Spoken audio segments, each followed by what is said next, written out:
nombre de nuestro Dios, presentamos a nuestro hermano Rafael Díaz, quien tendrá otra tarde de seminario. ¿Cuántos dicen amén? Hermano Rafael, para usted es el tiempo.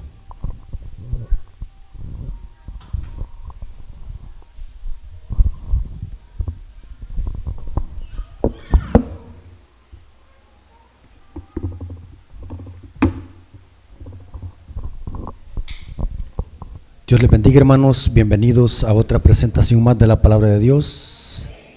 En el nombre de nuestro Señor Jesucristo, damos la bienvenida a todos nuestros hermanos y amigos que están en este lugar presentes. Así que glorificamos el nombre de nuestro Dios porque por su misericordia estamos reunidos. Así que vamos a iniciar, vamos a invocar la presencia del Espíritu Santo para que el Espíritu Santo nos guíe a la verdad. Así que vamos a orar. Bendito Señor que estás en el cielo, santificado sea tu nombre. Gracias porque nos permites en esta ocasión poder presentar tu palabra. Ayúdanos, Señor, a que tu Espíritu Santo nos guíe a la verdad y que nos ayude a interpretar correctamente tu palabra. Bendice a nuestros amigos y nuestros hermanos que se han hecho presentes. Que este mensaje sea de edificación para nuestras vidas espirituales. Y que si aún no te hemos entregado el corazón, que lo podamos hacer porque los días son malos. Quédate con nosotros, Señor, en este estudio de tu palabra, pues te lo suplicamos en el nombre de Jesús. Amén. Hermanos, Dios me les bendiga. Bienvenidos a otra exposición más de la palabra de Dios. Hermanos, quiero saber cuántos trajeron Biblia. Amén. Gloria a Dios. ¿Para qué la ha traído? Para estudiarla, para leerla. Saben, hermanos, que eso es lo más hermoso que puede existir en este mundo, escuchar la palabra de Dios. Yo me quedo impactado cuando veo historias donde Jesucristo le dio tanta importancia a la palabra de Dios más que cualquier cosa. Dice que en cierta ocasión María y los medio hermanos de Jesús llegaron a buscarle y dice que alguien le dijo: tu madre y tus hermanos te buscan. Y Cristo dijo: más bienaventurados son aquellos que oyen la palabra de Dios y la hacen. Hermanos, para Dios es muy importante que nosotros estemos aquí escuchando la palabra de Dios. Por eso es bien importante que apartemos tiempo para poder oír la palabra de Dios. Todos aquí trabajamos, porque la Biblia dice que el que no trabaja, que no coma. Pero también dice Salomón: para todo hay tiempo. No solamente le dedique tiempo a su trabajo, dedíquele tiempo a oír la palabra de Dios, estudiar. No los materialicemos. Aunque el dinero es importante en esta vida, cuando los muramos no los vamos a llevar nada. Vanidad de vanidad, dijo Salomón. Todo es vanidad. Entonces, ¿qué nos detiene a nosotros, hermanos, estar aquí escuchando la palabra de Dios? Si esto es lo más mejor que podemos hacer nosotros, estar escuchando la palabra de Dios. Así que yo los felicito a ustedes, hermanos, porque se han hecho presentes y han hecho el esfuerzo para estar aquí escuchando la palabra bendita de nuestro Señor Jesucristo. ¿Cuándo dicen amén por eso? Amén. Bueno, hermanos, vamos a tener un estudio profundo y sólido sobre doctrina. Hermanos, hay que estudiar doctrina, porque si usted no conoce la sana doctrina, va a ser engañado por falsos maestros, si es que aún no lo han engañado. ¿Oyeron cómo dije?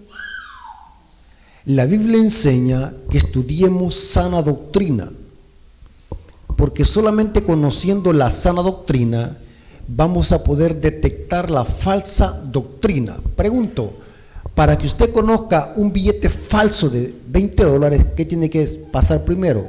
¿O qué tenemos que hacer primero nosotros? Conocer el original.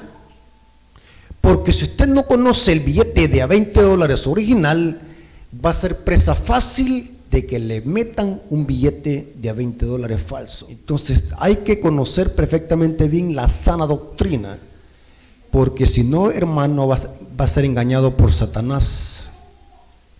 Satanás es el genio de los falsificadores. Para cada cosa verdadera de Dios, el diablo tiene una falsificación. Por ejemplo, noten lo que les voy a decir, agarren esta información. En la Biblia, a Cristo, ¿cómo se le llama?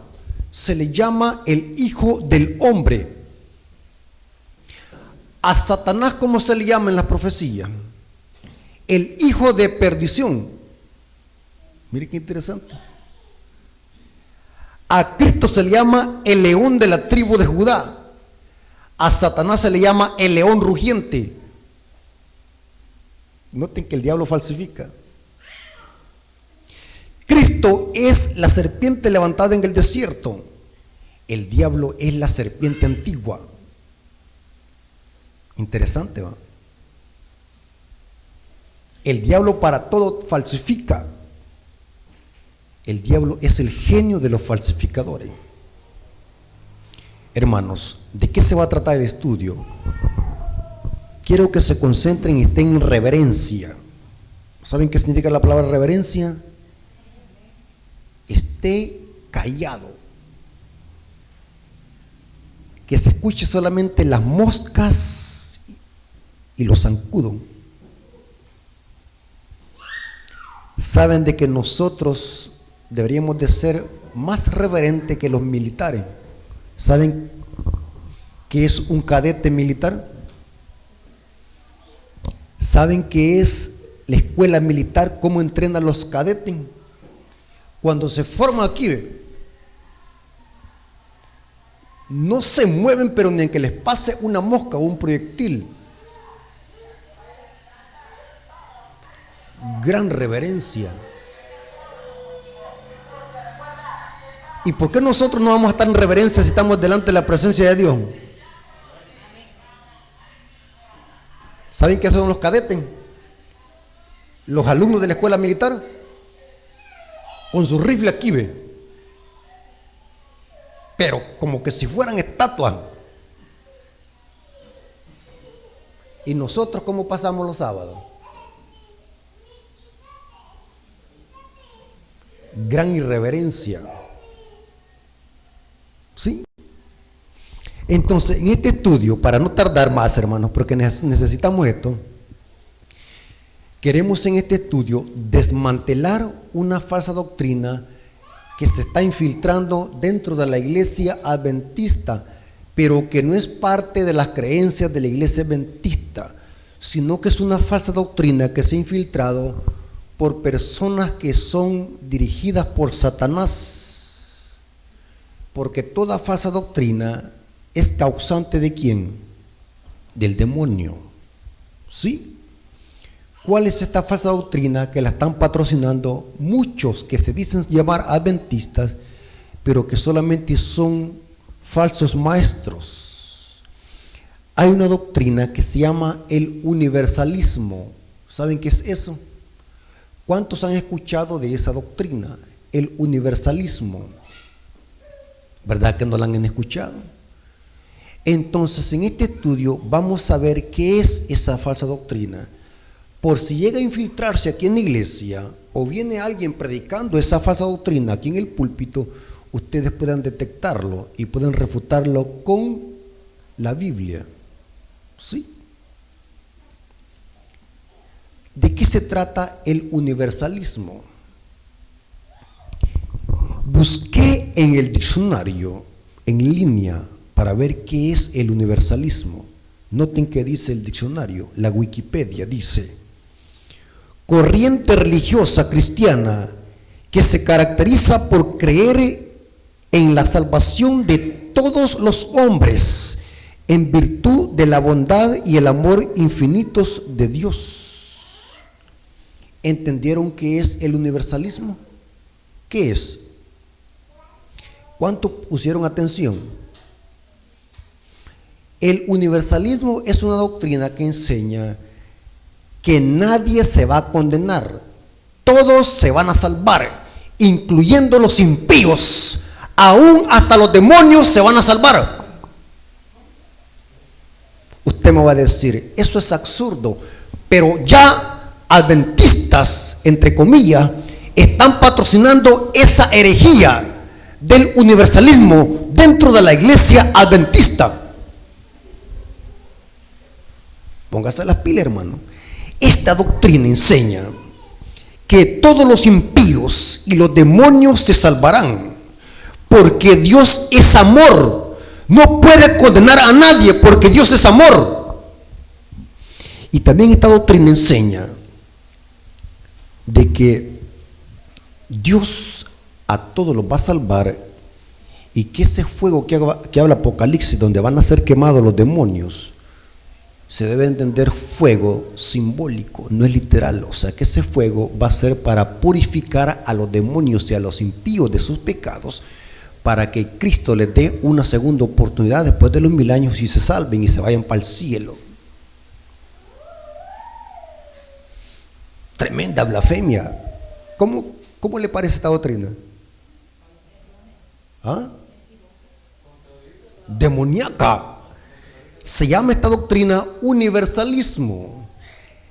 En el internet hay muchos youtuberos propagando esta doctrina y aún diciendo que son adventistas del séptimo día ellos. Usted me va a decir, ¿quiénes son estos hermanos que están promoviendo estos errores? Y quiero decirles con claridad lo siguiente, hermanos. Quiero que quede claro y va a quedar grabado en el video. Lo que proponemos en este estudio no es atacar a la persona en sí. Lo que proponemos en esta exposición es atacar la creencia, la falsa doctrina. Quiero que hagan esa diferencia. Una cosa es atacar a la persona y otra cosa es atacar el error doctrinal. ¿Saben hacer esa diferencia? Por ejemplo, cuando hablamos de que el Papa es el representante de la bestia en esta tierra, pregunto, ¿estamos atacando a la persona o la falsa doctrina? La falsa doctrina. Porque es posible que el Papa se arrepienta y Dios lo va a perdonar. Por lo tanto, no nos metemos con la persona. Porque la mayoría del pueblo de Dios, ¿dónde está? En Babilonia. Cuando hablamos de la ramera y Babilonia y el protestantismo apóstata, ¿estamos atacando personas o el sistema? El sistema. Y en este caso vamos a desmantelar la falsa doctrina que estos hermanos están promoviendo en las redes sociales. No es a ellos, no es la persona que vamos a atacar. Y quiero decirles lo siguiente, hermano. ¿Por qué me propuse traer esta exposición? Vamos a desmantelar esta enseñanza con la Biblia. Hermano, si usted quiere atacar una falsa doctrina, hágalo con la Biblia. No es necesario insultar ni hablar malas palabras. Ya han visto ustedes, hermanos, que hay personas que cuando no se pueden defender insultan a la persona y atacan a la persona. Ese es un síntoma que la persona está débil de argumentos. No tiene argumentos sólidos para probar su herejía o su falsa doctrina. Hermanos, ¿por qué traje este tema? Quiero que se concentren, hermanos, en lo que voy a decir. Usted y yo podemos creer cualquier falsa doctrina. Usted puede creer en lo que le dé la gana. Cada quien es libre de creer. Usted puede creer en lo que le dé la gana. Pero cuando usted empieza a propagar esos errores a otras personas en la iglesia, eso se llama proselitismo. Y eso sí me preocupa a mí.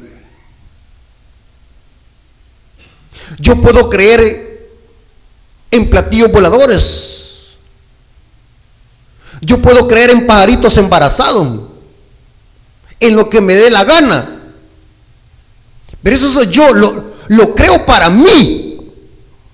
El problema es cuando yo estoy usando un medio para propagar mis errores. Entonces allí estoy arrastrando a otras personas y metiéndole mi teoría. ¿Notaron la diferencia? Esta enseñanza, hermanos, está arrastrando a muchos hermanos ignorantes de las Escrituras. Les voy a poner un ejemplo, hermanos.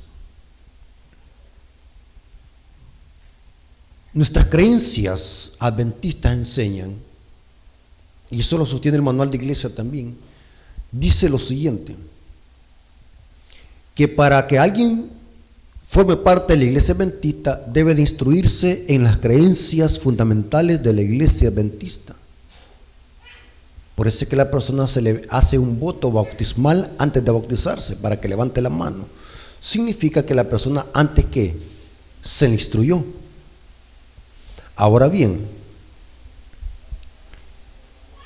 una persona ya perteneciendo a la iglesia adventista puede cambiar de parecer con respecto a alguna creencia de la iglesia. Y la iglesia a nadie le obliga a creer en algo. Pero, siempre y cuando la persona eso se lo guarde para sí. Por ejemplo, quiero que quede claro este punto. Hay hermanos dentro de la iglesia adventista que no creen en el ministerio de Elena de White como profeta. Hermanos dentro de la iglesia. Bueno, se le respeta eso, pero guárdelo para sí. Usted no cree, está bien, pero no lo enseñe en la iglesia, ni lo predique, ni haga propaganda de eso. Es un asunto personal usted, pero no haga proselitismo. El problema es cuando yo me subo a un púlpito o uso un medio público para propagar esos errores. Ahí es otra cosa. Tenemos que refutar a la persona. Tenemos que contrarrestar esa enseñanza, porque está arrastrando a muchos hermanos y está confundiendo a muchos hermanos ese mensaje. ¿Me doy a explicar, hermano? Entonces, expliqué esto para que sepan hacer la diferencia entre lo que es atacar una enseñanza y lo que es atacar la persona en sí. Ahora, vamos a ver lo siguiente. Entonces, ¿quiénes son los hermanos que están usando las redes sociales para propagar esta enseñanza falsa del universalismo, que no tiene nada que ver con el mensaje adventista del séptimo día? Si ustedes conocen a estos hermanos, ténganles cuidado. Estos hermanos, el nombre de él es Natanael Baloyes, es un youtuber muy famoso en las redes sociales, que está usando las redes sociales y engañando a muchos seguidores de él, que le creen esto del universalismo. Otro hermano que está propagando estos errores es otro hermano que se llama Bastián Ángel, y otro que se llama Oscar Sande. Tengamos cuidado con el material que estos hermanos están propagando en las redes sociales. Muchos adventistas son seguidores fieles de estos canales y están repitiendo las mismas enseñanzas que estos hermanos están propagando en sus redes, diciendo que Dios a nadie puede condenar, que todos se van a salvar, aún hasta los demonios. O sea que Caín se va a salvar, el diablo se va a salvar. Esa quema que Dios va a hacer después de los 1000 años es un fuego purificador, dicen ellos, que Dios va a purificar el pecado de ellos, pero ellos se van a salvar porque Dios es amor. O sea que casi idéntico al purgatorio. Pónganse las pilas, adventistas. El universalismo, así se llama esa falsa doctrina. Todos se van a salvar, aún hasta los demonios. Tremendo, hermanos. Entonces vamos a desmantelar esta falsa enseñanza con la sola escritura. Vamos a ver bíblicamente si es verdad que todos se van a salvar y aún hasta los demonios. Pregunta, hermano, ¿a quién le va a creer? ¿A estos hermanos que están diciendo eso o a la Biblia? ¿Ah? Ahora, hermanos, escuchen lo que voy a decir, pongan atención, quiero que tomen papel y lápiz y se concentren, hermanos. Primer punto, quiero que quede claro de que ser sincero no significa que estoy en la verdad. Yo puedo ser sincero y estar sinceramente engañado. Sí. Ser sincero no significa que uno esté en la verdad. Mis sentimientos, mi sinceridad no define lo que es verdad. La verdad, ¿a dónde está? En la palabra de Dios. Usted puede creer a ciencia cierta una creencia y ser sincero en expresarla. Eso no significa que esté diciéndome la verdad o que esté en la verdad. Yo puedo ser sincero y estar sinceramente engañado. Ahora, ninguna experiencia personal, ningún argumento, ningún sueño, ningún comentario, ninguna visión, ningún sentimiento, ninguna interpretación personal de la Biblia debe de ponerse por encima de un escrito está. ¿Oyeron cómo dije, hermanos? Yo así creo, así lo interpreto yo, así soñé. ¿Desde cuándo la Biblia se debe interpretar de esa manera? ¿Desde cuándo ese método es método bíblico? Porque estos hermanos se justifican en decir, bueno, nosotros somos sinceros. Entonces ustedes deben de respetar lo que nosotros creemos, porque cada quien es libre de interpretar la Biblia como le da la gana. ¿Desde cuándo la Biblia tiene ese método para interpretarse? ¿Será que la Biblia se debe interpretar como nos da la gana? ¿De acuerdo a un sentimiento que sentimos? ¿De acuerdo a un sueño o a una visión? No. Martín Lutero dijo, cualquier enseñanza que no encuadre con las Sagradas Escrituras debe ser desechado, aunque haga llover milagros todos los días. Ahora, ¿cuál es el método correcto para interpretar la Biblia? Porque estos hermanos dicen que cada quien puede interpretar la Biblia como quiere, porque la verdad puede ser relativa. Podemos estar equivocados nosotros como también ellos, o viceversa. Podemos estar en la verdad, ellos o nosotros. ¿Desde cuándo la Biblia se interpreta de esa manera? ¿Cuál es el método correcto para interpretar la Biblia? Para no cometer errores de interpretación, ¿cuál es el método correcto? Y los hermanos que están escuchando, quiero que quede claro esto. El método correcto para interpretar la Biblia solamente es uno, y es que la misma Biblia sea su propio intérprete. ¿Notaron, hermanos? O sea que para entender la Biblia no tengo que preguntarle a Natanael Baloyes, ni a Oscar Sanders, ni a todos los que están propagando estos errores doctrinales en las redes sociales. Yo tengo que preguntarle a la misma Biblia cuál es su propia interpretación. La Biblia se interpreta a sí misma. ¿Qué significa la Biblia es su propio intérprete? Sencillo. Noten lo que dijo Guillermo Miller. Guillermo Miller tenía 14 reglas de interpretación bíblica. ¿Saben quién es Guillermo Miller? Un gran hombre de Dios. Creó 14 reglas de interpretación bíblica, se le llaman las 14 reglas de Miller. Noten cómo dice la regla 4 de Guillermo Miller, poderosa cita. Noten cómo dice: para entender doctrina, reúna todas las escrituras sobre el tema que desea saber. Entonces permita que cada palabra tenga su influencia debida, y si puede formar su teoría sin usar contradicción, no puede estar errado. En otras palabras, Miller lo que está diciendo en su regla 4 es que para no cometer errores de interpretación bíblica hay que dejar que un texto explique a otro texto sin que estos se contradigan entre sí, porque la Biblia no se contradice. La Biblia es inspirada por el mismo Dios y no se puede contradecir. Por lo tanto, un texto tiene que explicar otro texto. Eso se llama, la Biblia es su propio intérprete. Mientras que el catolicismo romano, ¿sabe qué es lo que enseña? Que los únicos que tienen autoridad para interpretar la Biblia y que son infalibles son los sacerdotes, obispos y papas.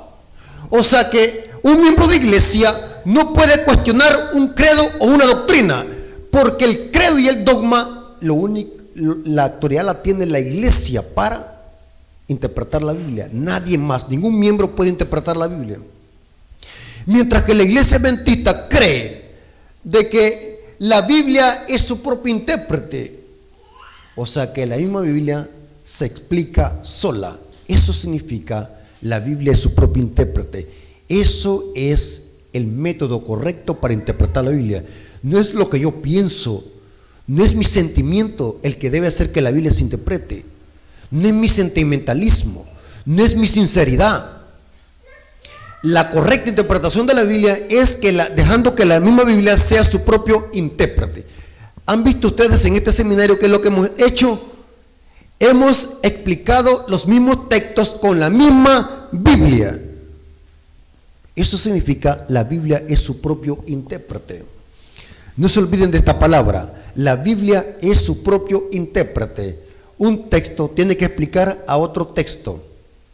¿Saben por qué los protestantes propagan errores doctrinales? Porque este método lo desconocen. La Biblia es su propio intérprete. ¿Por qué los protestantes enseñan errores doctrinales, como por ejemplo la ley quedó abolida?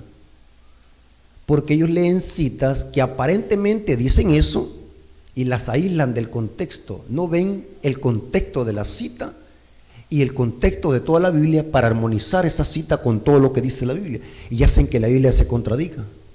Por ejemplo, los protestantes, para enseñar que los cristianos debemos de comer comidas inmundas, tacuacines, chancho, mazacuatas y culebras, ¿cuál texto usan? Pedro Maticome. Pero nosotros sabemos de que el texto no habla de eso, porque cuando vemos el contexto de la cita y dejamos que la misma Biblia se interprete a sí misma. ¿Notaron? Por ejemplo, los protestantes, para enseñar de que el sábado quedó abolido, ¿cuál texto usan? Usan mucho. Por ejemplo, usan ¿cuál? Colosenses 2:16. Nadie lo juzgue en comida, bebida, días de reposo, días de fiesta, porque esto era sombra de lo que iba a venir. Ve, dicen, ahí está hablando que el sábado quedó abolido. Usan Gálatas 3:10. Los que dependen de las obras de la ley están bajo maldición.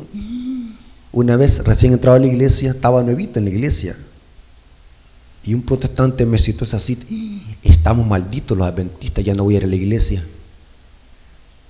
Estaba recién entrado a la iglesia, no estudiaba mucho, estaba recién entrado a la iglesia.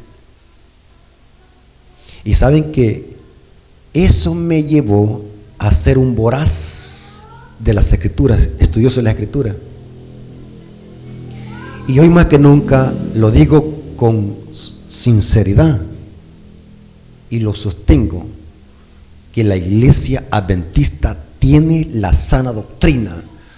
Todos esos versículos que los protestantes manipulan y tuercen, la iglesia adventista tiene su correcta interpretación, haciendo que la misma Biblia sea su propio intérprete. Lo que pasa es que nosotros no podemos responderle porque no estudiamos. Si usted estudiara, no se quedara mudo. Por eso es que estos seminarios son buenos, para que la iglesia se haga poderosa en conocimiento, para que nutramos nuestro cerebro de conocimiento bíblico, para que cuando alguien venga, y saben, hermano, hoy estamos en un tiempo donde están propagándose errores doctrinales por todos los lugares, y si no somos estudiosos de la Biblia vamos a ser arrastrados, hermanos. Hermanos, la Biblia es su propio intérprete. Noten cómo dice Elena de White en el libro Educación. La Biblia, Educación, página 171, párrafo 2, dice: la Biblia es su propio intérprete. debe compararse texto con texto. El estudiante ha de aprender a considerar la Biblia como un lado y al ver la relación que existe entre sus partes. Y sigue diciendo, la Biblia es su propia exegeta. Un pasaje es la llave para abrir otro pasaje. Y de esta manera la luz se derramará sobre el significado oculto de la palabra. El verdadero significado de la Escritura se hará evidente al comparar los distintos pasajes que tratan del mismo asunto y al examinar su relación en todo sentido. La Biblia es su propio intérprete. Un texto me ayuda a entender otro texto. ¿Me doy a explicar? Cuando usted lee un versículo, por ejemplo, un versículo que no lo entienda, y se está quebrando la cabeza para saber qué significa eso, acuérdese de eso. Lea el contexto de esa cita, lea todo el capítulo, si es posible, para que usted se concentre y vea de qué está hablando el apóstol. Y después, cuando haga eso, váyase a buscar otros textos que hablan de lo mismo. Y cuando usted los armonice, va a entender a qué se refiere el texto. Pero si usted encuentra que una interpretación contradice una parte de la Biblia, entonces eso no es la interpretación correcta del texto. ¿Me estoy dando a explicar? Si una enseñanza contradice otra parte de la Biblia, deseche esa interpretación, porque una enseñanza tiene que armonizar con toda la Biblia. ¿Me doy a explicar, hermano? Entonces, iniciemos. La enseñanza del universalismo carece de fundamento bíblico. ¿Por qué razón? Es tan cierto que Dios creó a los ángeles y a los hombres para vivir eternamente. Ese era el propósito de Dios al crear los ángeles y al hombre, que vivieran eternamente. Pero hay algo que necesitamos entender, es que Dios a cada ser creado y a cada criatura con uso racional le da algo que se llama libre albedrío para que sepamos decidir entre lo bueno y lo malo. ¿Captaron, hermanos, qué es libre albedrío? La libertad de elegir. Si Dios hubiese creado a los seres humanos sin esta capacidad de elegir, los seres humanos y los ángeles hubiesen sido unos robots autómatas. Dios a los seres creados les da libertad de elegir. Los que se condenen no es porque Dios así lo quiera, sino porque el ser humano usó mal su libre albedrío. La enseñanza del universalismo es una doctrina diabólica que ataca el carácter y la justicia de Dios. Tremendo, hermano. Pregunto, ¿el lago de fuego para quién fue creado? ¿Para nosotros?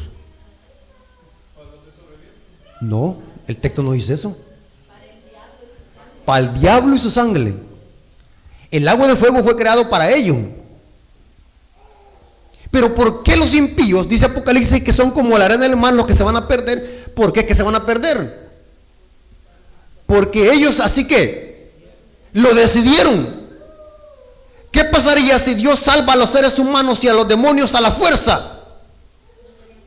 No serían felices, y eso estaría en contra del carácter de Dios. Como dice un dicho, ni los frijoles caen bien a la fuerza. Libre elección, libertad, decidir. Dios le da la capacidad a los seres humanos. Saben, hermanos, que la condenación solamente puede venir por la elección. Dios no quiere que nadie se pierda, sino que todos seamos salvos, pero la humanidad se va a decidir por el maligno. Noten cómo dice el libro Patriarcas y Profetas, página 28 al 2. Dios puso al hombre bajo una ley. ¿Cuál ley? El día que de él comieras, ciertamente ¿qué? Morirás. Oh, o sea que Adán y Eva tenían libre albedrío. ¿Ah? Hablen, sin miedo. ¿Eran libres o fueron creados como robots? Eran libres. En el jardín del Edén estaba ¿qué? El árbol de la vida y el árbol de la ciencia, el bien y el mal. Eso dice Génesis 2:9. Pero Dios fue claro y les dijo: coman de todos los árboles menos de este. ¿De quiénes decidieron comer del otro? Ellos. Libertad de elección. Y sigue diciendo: Dios puso al hombre bajo una ley como condición indispensable para su propia existencia. Era súbdito del gobierno divino, el hombre. Y no puede existir gobierno sin ley. Dios pudo haber creado al hombre incapaz de violar su ley. Pudo haber detenido la mano de Adán para que no tocara del fruto prohibido. Pero en ese caso el hombre hubiera sido no un ente moral libre, sino un mero autómata, sin libre albedrío. Su obediencia no habría sido voluntaria. Imaginémoslo de que Dios salve a los criminales más sanguinarios del planeta Tierra, los salve a la fuerza. Imaginémoslo, hermanos, que Dios salve a un ladrón. ¿Qué haría el ladrón en la tierra nueva? ¿Ah? Llevaría una piocha y empezar a ¿qué? A picar las calles de oro de la Nueva Jerusalén. ¿Se dan cuenta cuál es el problema de salvar a los impíos sin que ellos lo decidan? Va que esta doctrina diabólica del universalismo, satánica. Dios al hombre le da libre albedrío. Su obediencia no habrá sido voluntaria, sino forzada. No habría sido posible el desarrollo de su carácter. Semejante procedimiento habría sido contrario al plan de Dios. Y sigue diciendo de que este plan hubiese sido contrario al carácter de Dios, crear al hombre como un robot. Todo es por elección. Los seres humanos tenemos esa capacidad de buscar el bien o el mal. Somos seres racionales. ¿Por qué nosotros estamos aquí, hermanos? ¿Alguien los trajo amarrados a la fuerza? Por voluntad estamos aquí. Y saben, hermanos, esto lo podemos aplicar a cualquier cosa de la vida. Cuando una pareja andan de novios,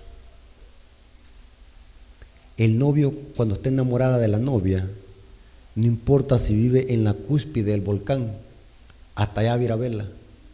¿Por qué? Porque la ama.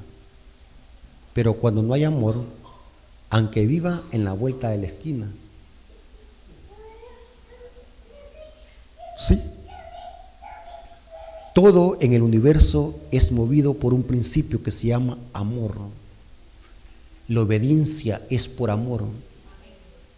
¿Cómo es posible que los impíos se salven sin que así lo decidan?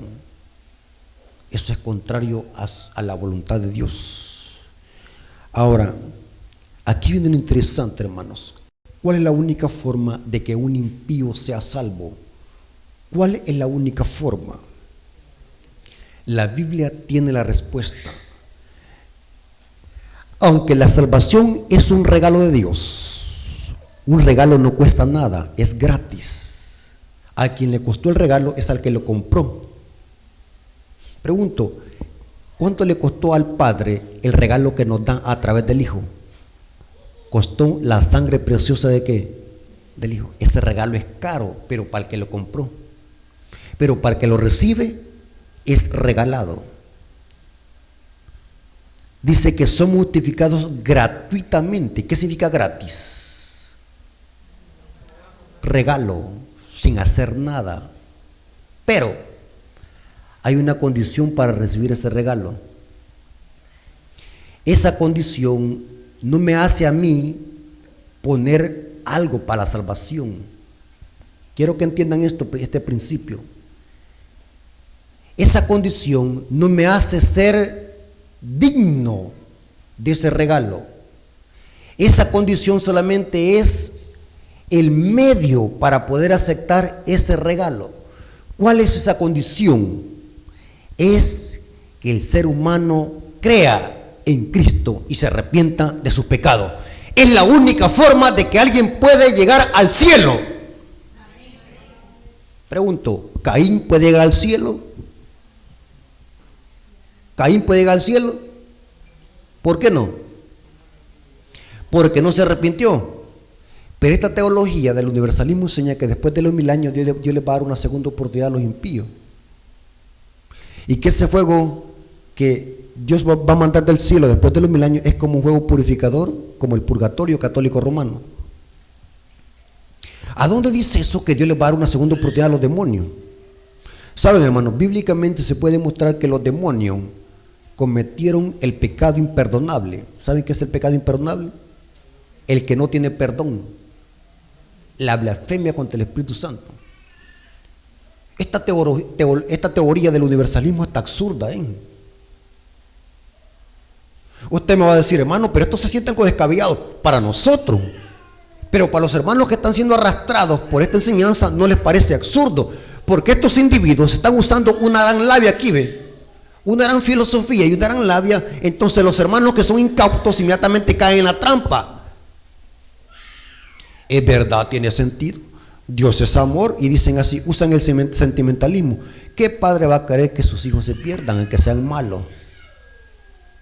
Usan el sentimentalismo. Por lo tanto, Dios tiene que salvar a todos los pecadores. Todos los impíos se van a salvar. Nadie se va a perder. Todos se van a salvar porque Dios es amor. Tremendo, hermanos. La pregunta es, ¿el arrepentimiento de nuestros pecados es después de que los morimos o antes de morir? Antes de morir. ¿Qué dice la Biblia? Juan capítulo 3, 16 al 18. Quiero que anoten lo que dice la Biblia. Hermanos, no me crean a mí, crean lo que dice la Biblia. ¿Estamos de acuerdo? Juan 3, 16 al 18. ¿Cuál es el versículo más famoso de la Biblia? Juan 3, 16.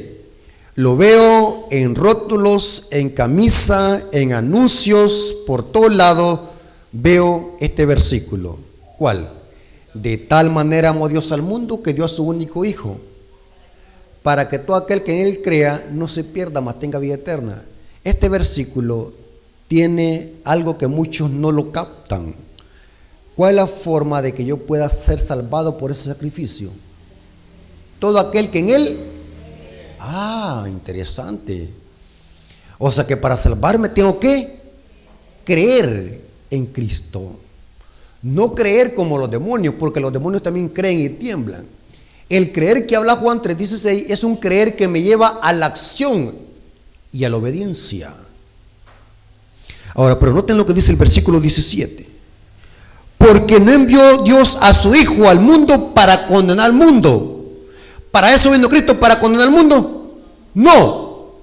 Dios no quiere que nadie se pierda. Pero noten de quién va a ser la decisión.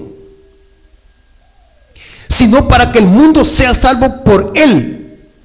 El que en Él cree no es condenado. Pero el que no cree ya ha sido condenado. Noten que el verbo en qué tiempo está presente, ya ha sido condenado, porque la única forma de ser salvo es a través de Cristo. Pero si yo lo rechazo a Cristo, desde ya estoy condenado. Tremendo, hermanos. Ya ha sido condenado porque no ha creído en el nombre del unigénito Hijo de Dios. Y dice el versículo 19: esta es la condenación, que la luz vino al mundo y los hombres amaron más las tinieblas que la luz. Pregunto, ¿ellos lo eligieron? ¿Cómo se llama eso? Libre albedrío. Entonces, la Biblia no dice que los seres humanos se van a salvar todos. Aquí dice que solamente los que creen en el Evangelio. Y sigue diciendo: y los hombres amaron más las tinieblas que la luz, porque sus obras eran malas.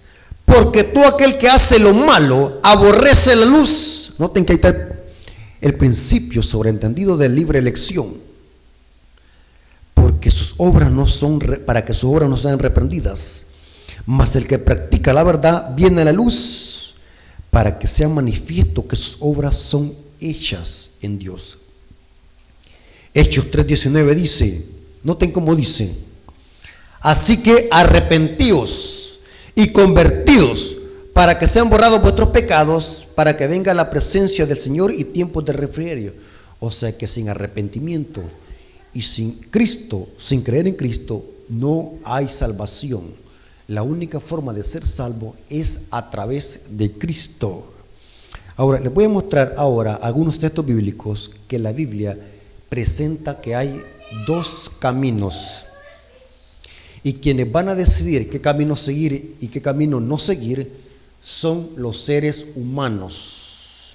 Noten cómo dice Mateo 7, versículo 13 al 14. Entrad por la puerta estrecha, porque ancha es la puerta y espacioso el camino que lleva a la perdición. Pregunto, hermanos, ¿será verdad que todos se van a salvar? ¿Ah? ¿Qué dicen ustedes? Noten cómo dice que lleva a la perdición. Y muchos son los que entran por ella, porque estrecha la puerta y angosto el camino que lleva a la vida, y pocos son los que la hallan. Los que se van a salvar son muchos o pocos. Poco.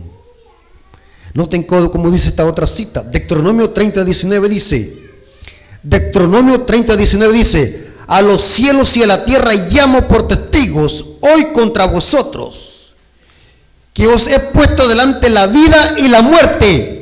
¿Cómo se llama eso, hermano? Libre albedrío.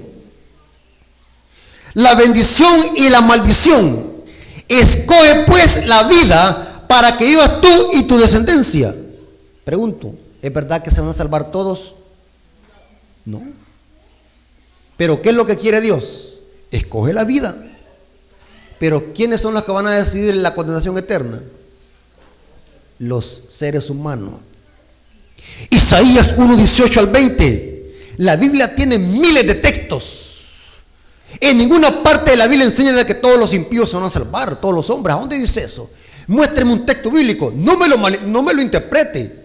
Muéstreme un texto bíblico categóricamente donde diga que todos los impíos se van a salvar junto con los demonios.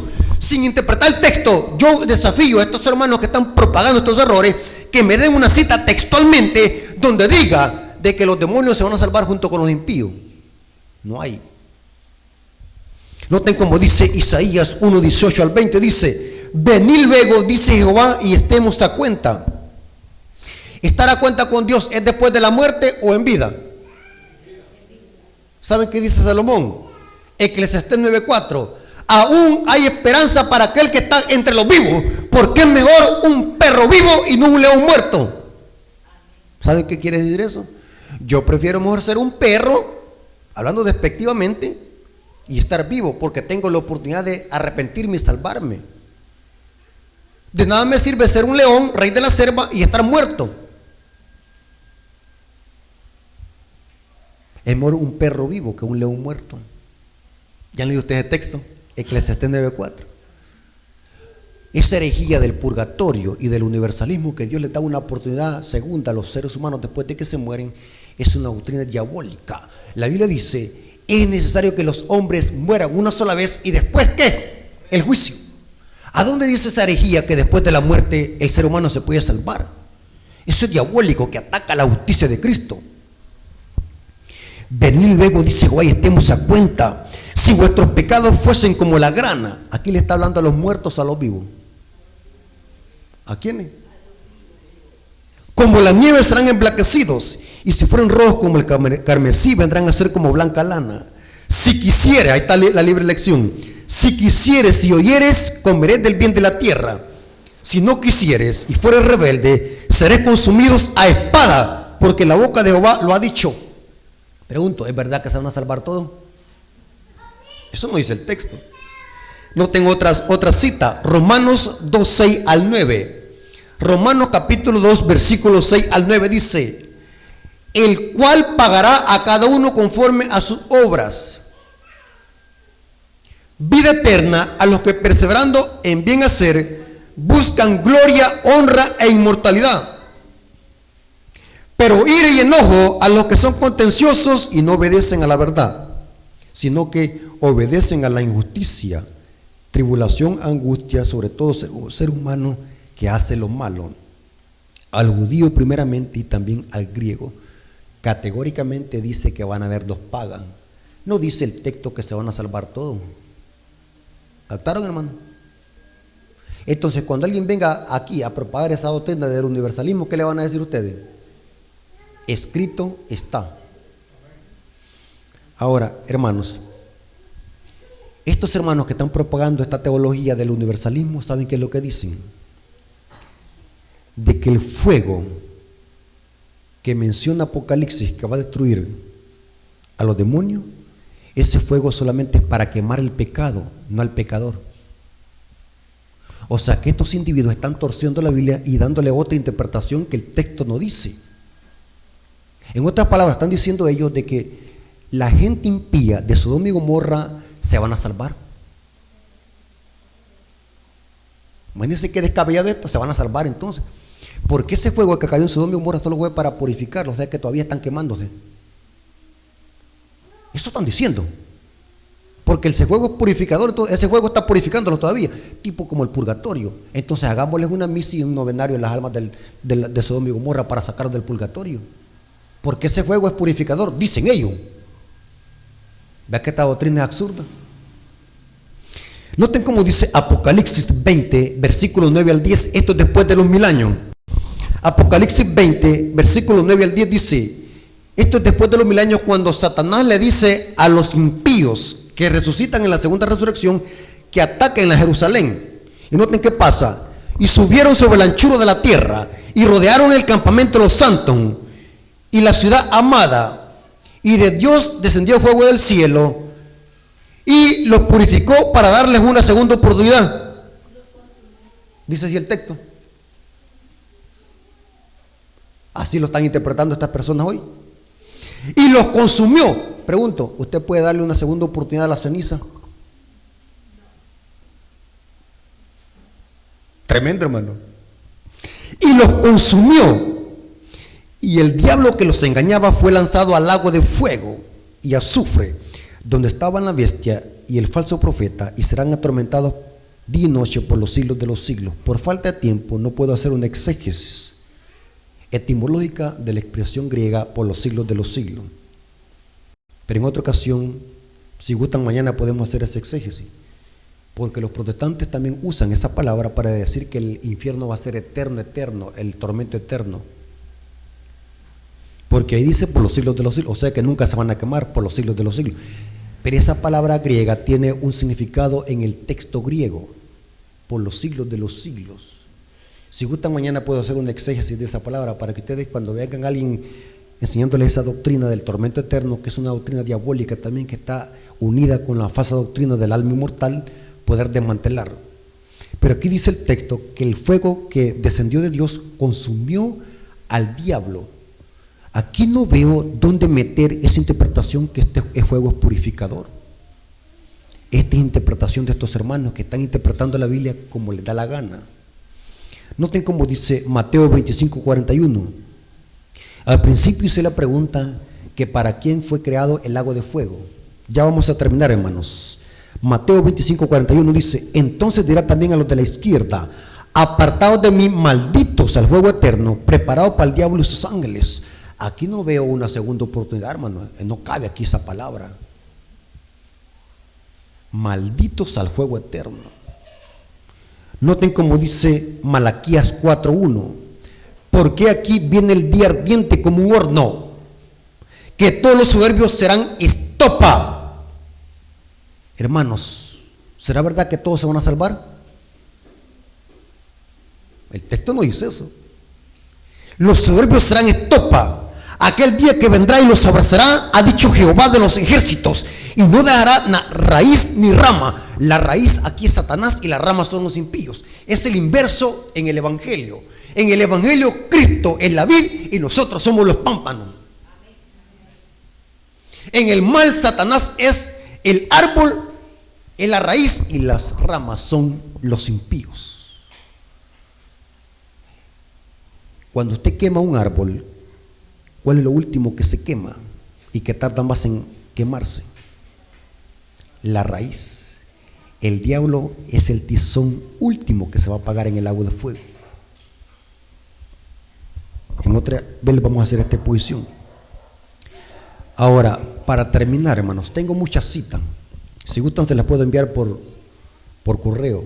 Hermanos, lo que no entienden estos hermanos que están propagando estos errores es de que castigar a los impíos en el lago de fuego no es odio, no es odiar al impío. Saben que aún hasta la eliminación de los impíos y los demonios va a ser un acto de amor de Dios. Nosotros creemos que cuando Dios dice la ira de Dios, lo interpretamos carnalmente. Para nosotros, ¿qué es ira? Enojo. Pero la ira de Dios no es enojo, es la justa indignación contra el pecado. Y Dios por amor tiene que aniquilar al impío, porque aunque se le dieran 1000 años no se arrepintiera. Así que por amor Dios mejor lo aniquila. Noten cómo termina esta cita del libro Conflicto de los Siglos. Hermanos, ¿cuántos han leído la última línea del libro Conflicto de los Siglos? ¿Cuántos lo han leído? Va que nadie. ¿Saben cómo termina el libro Conflicto de los Siglos? ¿Saben con qué expresión termina el libro Conflicto de los Siglos? Lean el último capítulo del Conflicto de los Siglos, que se llama Fin del Conflicto, y váyanse al tope de ese capítulo. La última frase de ese capítulo, ¿saben con qué termina? Se lo voy a leer. El gran conflicto ha terminado. No hay más pecado ni pecadores. O sea que va a destruir también ¿a quién? A los pecadores. No es al pecado como dicen estos hermanos que están propagando estos errores en las redes sociales. Ya no hay pecado ni pecadores. Todo el universo está purificado. La misma pulsación de armonía y de gozo late en toda la creación. De aquel que todo lo creó emana la vida, luz y contentamiento por toda la extensión del espacio finito.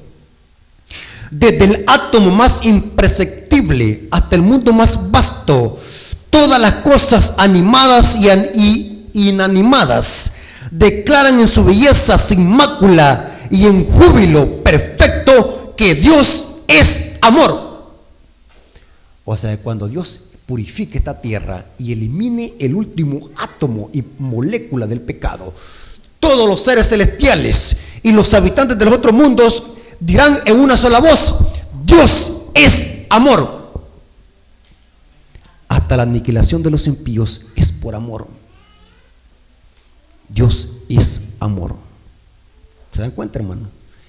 Este es el evangelio eterno. El evangelio es presentarle a las personas los dos caminos. El evangelio se dio para salvar al pecador. Y los seres humanos se van a decidir por quién, por el enemigo. Qué gran desperdicio.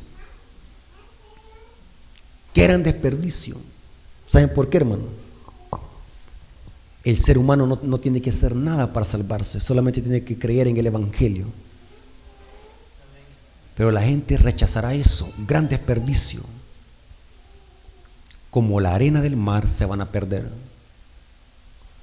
Hermanos, ¿han ustedes ido a la playa y tomar arena en la mano? ¿Creen ustedes de que eso se puede contar hablando humanamente? Y la Biblia dice que los que se van a perder son como la arena del mar. Tremendo. Cuando resuciten impíos.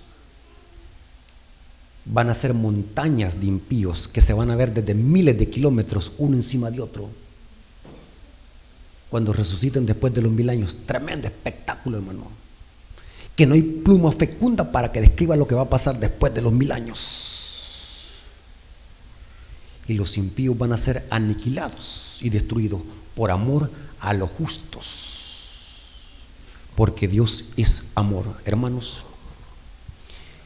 Roguemos a Dios para que no pertenezcamos a ese grupo de los perdidos y que siempre estemos de parte de la justicia y siempre busquemos la puerta angosta, porque ancho y espacioso es el camino que lleva a la condenación eterna. Hermanos, el deseo de Dios, no el mío, el deseo de Dios es de que todos seamos salvos y que busquemos la vida eterna en Cristo Jesús.